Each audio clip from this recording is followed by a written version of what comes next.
नमस्कार बच्चों, मैं हूं आपका शिक्षक योगेश पांडे और आज हम बात करेंगे कहानी की समीक्षा के विषय में। पिछली कक्षा में हमने बात की थी कि समीक्षा क्या होती है, जिसमें हमने जाना कि किसी कहानी, किसी कविता या किसी भी विषय वस्तु को हिंदी की सम्यक दृष्टि से यानी समान दृष्टि से उसके अच्छे पक्ष और उसके बुरे पक्ष दोनों पर ही समान दृष्टि रखना कहलाता है समीक्षा। वहीं जब हम कहानी के विषय में समीक्षा की बात करते हैं तो सबसे पहले हमें यह जानना जरूरी हो जाता है कि कहानी क्या है। कहानी यानी किस्सा गोई, यानी अपनी बात को और बेहतर तरीके से कहना, अपनी बात को और बेहतर तरीके से प्रस्तुत करना, अपनी बात को और बढ़ा चढ़ा कर उसमें और थोड़ी सी मिश्री को लगा करके कहना ही क्या है, कहानी है। यदि हम मुंशी प्रेमचंद के शब्दों में बात करें तो मुंशी प्रेमचंद जी कहते हैं कि कहानी वह ध्रुपद की तान है जिसमें गायक महफिल शुरू होते ही अपनी संपूर्ण प्रतिभा को दिखा देता है और एक क्षण में चित्त को इतने माधुर्य से भर देता है जितना रात भर गाना सुनने से भी नहीं होता।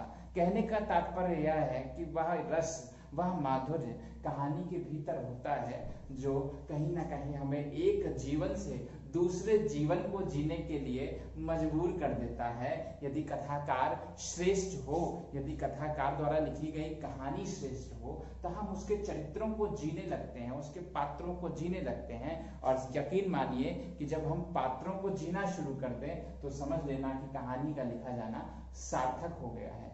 कहानी की समीक्षा की यदि हम बात करें तो कहानी की समीक्षा के अंतर्गत कहानी से जुड़े हुए कुछ बिंदुओं पर, कुछ तत्वों पर हम बात करते हैं, क्योंकि कहानी के मुख्य रूप से ये 6 तत्व ही कहानी के तत्व होते हैं, अर्थात कथा वस्तु, पात्र का चरित्र चित्रण, वातावरण, संवाद या कथोपकथन, भाषा शैली और उद्देश्य।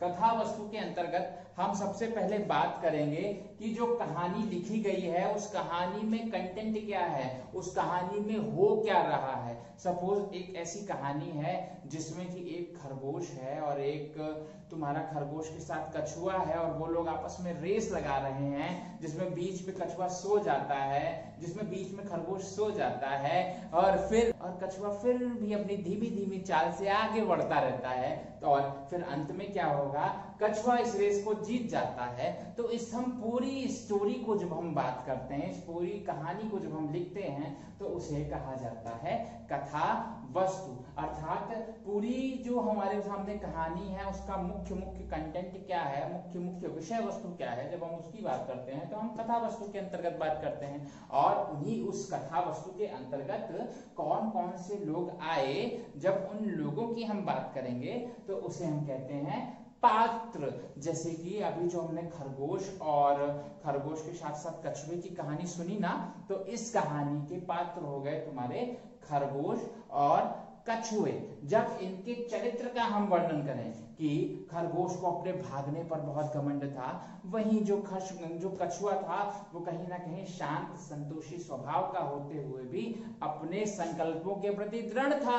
तो इस प्रकार के जब हम बात करेंगे कछुआ और खरगोश के विषय में, तो वो जो कछुआ के जो गुण होंगे या कछुए के जो अवगुण होंगे, खरगोश के जो गुण होंगे और खरगोश के जो अवगुण होंगे, जब हम उन पे चर्चा करेंगे तो उसे हम पात्र का चरित्र चित्रण कहते हैं। फिर बात आती है वातावरण की, अर्थात जो कहानी लिखी गई है वो किस वातावरण में लिखी गई है। कुछ कहानियां ऐसी हैं जो गांव के परिदृश्य में लिखी गई हैं, कुछ में शहर का दृश्य दिखाया गया है, कुछ में अंतरिक्ष का दृश्य दिखाया गया है। तो ये कहानी में शहर में होना, गांव में होना या फिर अंतरिक्ष की जो कहानी है हमारी एक कक्षा में पार नजर के, तो उन कहानियों में जो वातावरण है, अलग अलग स्थिति है, कहानी जिस स्थिति में चल रही है, जहां पर ये घटना घट रही है, लेखक ने जिस स्थिति का वर्णन किया है उसे हम कहेंगे वातावरण। इसके बाद संवाद, यानी दो लोगों के बीच में जो डायलॉग्स होंगे उनमें जो मुख्य डायलॉग्स होते हैं उन्हें हम संवाद या कथोपकथन के अंतर्गत लाते हैं। जैसे तुम सबने मूवी देखी होगी ना बाहुबली, तो बाहुबली में एक डायलॉग है कि स्त्री का अपमान करने वाले का अंगूठा नहीं काटा जाता है तो उसका सर। तो ये जो एक कथन है, इस संवाद के बीच का ये जो एक कथन है, एक डायलॉग है, ये डायलॉग्स किस में आ जाएंगे? संवाद या कथोपकथन में। अर्थात कहानी के जो मुख्य मुख्य डायलॉग्स होते हैं, मुख्य मुख्य जो संवाद होते हैं, उसकी बात हम संवाद या कथोपकथन में करते हैं। साथ ही साथ हम ये भी बात करते हैं कि रचनाकार ने कितने स्वाभाविक तरीके से उन कथनों को, कितने नेचुरली उन कथनों को उस कहानी के भीतर लाया है, फिट किया है, कि जिससे हमें वो कहानी वास्तविक लगने लगी है, उसके चरित्रों को हम जीने लगे हैं। फिर चरित्रों के आधार पर क्या वो उसकी वही भाषा शैली अपना पाया है जो आवश्यक है उस चरित्र के लिए। यदि कोई चरित्र गांव का है तो वो गांव की भाषा में बात करेगा, यदि कोई चरित्र शहर का है तो वो शहर की भाषा में बात करेगा, यदि कोई चरित्र अनपढ़ है तो उसकी भाषा में जो लौकिक शब्द, यानी कि जो शब्द हमारे देशज शब्द होते हैं, उन शब्दों का ज्यादा प्रयोग मिलेगा। वहीं यदि कोई पढ़ा लिखा व्यक्ति है तो उसकी भाषा में कहीं ना कहीं एक प्रकार की रिचनेस आ जाएगी, एक प्रकार का हम कह सकते हैं कि संभ्रांतता आ जाएगी उसकी भाषा में। तो ये जो रिचनेस है भाषा की, इसकी बात हम करेंगे भाषा और शैली के अंतर्गत, कि अलग अलग व्यक्ति के बात करने का अलग तरीका होता है, तो उस तरीके की, उस शैली की हम बात करते हैं भाषा और शैली के अंतर्गत। वहीं दुनिया की कोई भी चीज, कोई भी विषय वस्तु जो है वो उद्देश्य के बिना अपूर्ण है। तो उस कहानी का क्या उद्देश्य है, इसकी चर्चा हम करते हैं उद्देश्य के अंतर्गत। उद्देश्य आवश्यक नहीं कि एक ही हो, हर कहानी का, हर कविता का, हर नाटक का एक मुख्य उद्देश्य होता है, और उस मुख्य उद्देश्य के साथ साथ कई सारे छोटे छोटे छुपे छुपे उद्देश्य भी होते हैं। जैसे कि यदि किसी कहानी का उद्देश्य है चोरी ना करना, तो उस चोरी ना करना के उद्देश्य के पीछे भी कुछ उद्देश्य होंगे, जैसे झूठ ना बोलना, है ना, कभी किसी भी सामान की चोरी ना करना। तो ये सारे जो नए नए उद्देश्य हैं, यानी मुख्य उद्देश्य चोरी ना करना और उसके साथ जुड़ा हुआ उद्देश्य, गौड़ उद्देश्य है कि झूठ ना बोलना।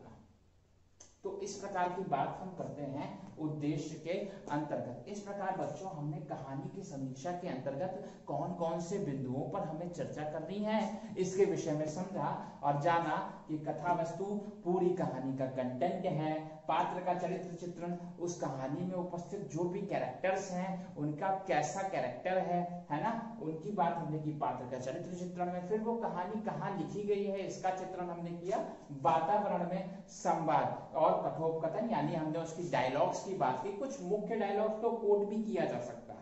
उसके साथ साथ भाषा शैली में हमने बात की कि जो हमारे चरित्र हैं, जो हमारे पात्र हैं, वो किस प्रकार की भाषा का प्रयोग कर रहे हैं। तत्पश्चात अन्य सबसे अंत में हम बात करेंगे उद्देश्य की, और इस प्रकार से हम अपनी कहानी की समीक्षा को पूर्ण करेंगे।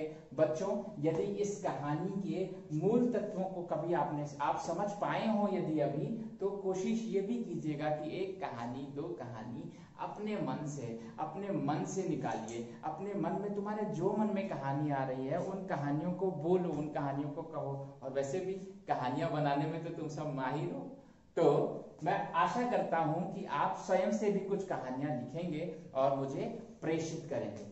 धन्यवाद।